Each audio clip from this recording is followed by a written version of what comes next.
Hindi ako lalaban ng tinig. Wag, bawa ka. Ikaw siya? Oo, dalawa. Kinuha niya na lahat.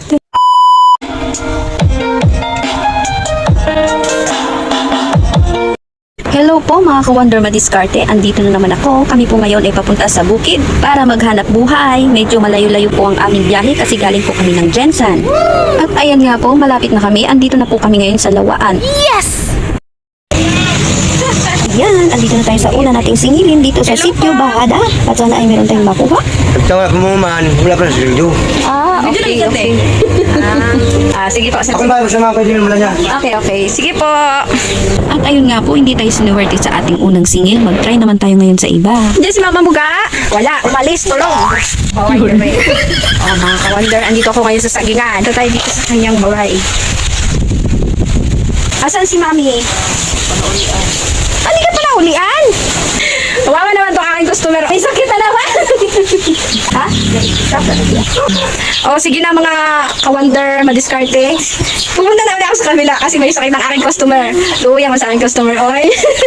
Sige na, bye-bye. Kagaya nga ng aking inaasahan, wala pa rin, pero ingiti na lang yan. Ayan mga ka-Wonder, nakikita niyo yan. Ang ganda dito ng palibot. Ayan o, ganyan mga ka-Wonder. Dito lang yan sa bukid mga ka-Wonder. Dito yung aking driver. Nabigo man tayo sa pangalawang pag-ibig. Sa paniningil pala.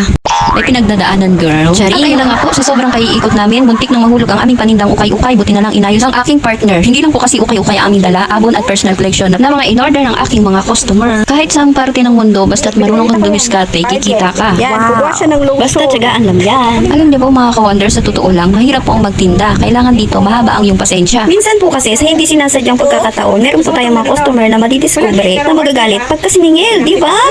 Well, anyway, anywhere, tuloy pa rin ang laban. Nabago ngayon. Nangingi ng piso? Luya man, oy. Malingit ka na mo? Oy, dali na, Para, Lamat na yun. di ka na magmaoy. Magkano yan? Marunong ka tumingin ng pera? Hindi? Lamat na yun. Yan, oy. Thank you. Lamat na yan. Kaya mo lang naiya. Sige na, bye-bye na, bebe. Bye-bye na. Hindi ako lalaban ng tinig. Wag, bawa ka. Oh, no! Bawa ka. Sisingilin lang kita ng utang, huwag ka mananaga. Sa presyo ng bedsheet. Ikaw siya? Oo, dalawa. Kinuha niya na lahat. Ay, nagtago na. Mga ka-Wonder ko, nagtago na siya kasi ayaw niya mabedyohan.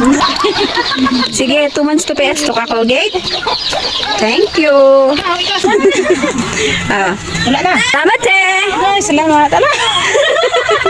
Ha? Balikan lang ba? Balikan ko na lang? Sige. Ha? Balikan ko na. Takot ako sa itak. May baka tagayin mo ko eh. Sige, babalik na lang daw ako kay Madam Kulin kasi may itak. Natakot ako eh. Okay, magbabayad si Ma'am. Thank you. Aha, mukhang mahina ang aming singilin ngayon, kaya rarakit ako ngayon ng iba. Magsa-sideline tayo ngayon ng manicure at pedicure para siguradong may pera at pambaon ng aking mga junaki sa school, diba? Wow! Mahirap kasing umasa sa mga singil-singil, baka hindi magbayad yung iba. Kagaya niyan kanina. Well, anyway, tutuloy natin ang ating negosyong malupitan kahit minsan nalulugi. Try pa na ng try until success. Tara na, let's go! Hello mga ka-Wonder. Pamanicure ka? Tara na, nandito na ako. Manicure time. Asa na si... Hindi ko na nga pala po binidyohan ang aking pagmamanicure kasi na full storage na naman ako. Ano ba yan? At ayan na nga po mga ka-Wonder Madiskarte, dahil napagod na nga po ako, ang pinag-drive ko na ang aking partner. Medyo nahapunan na nga kami, kaya ngayon nagdesisyon na kaming umuwi na ng Jensan. Ingat po sa amin at God bless po sa ating lahat. Bye-bye!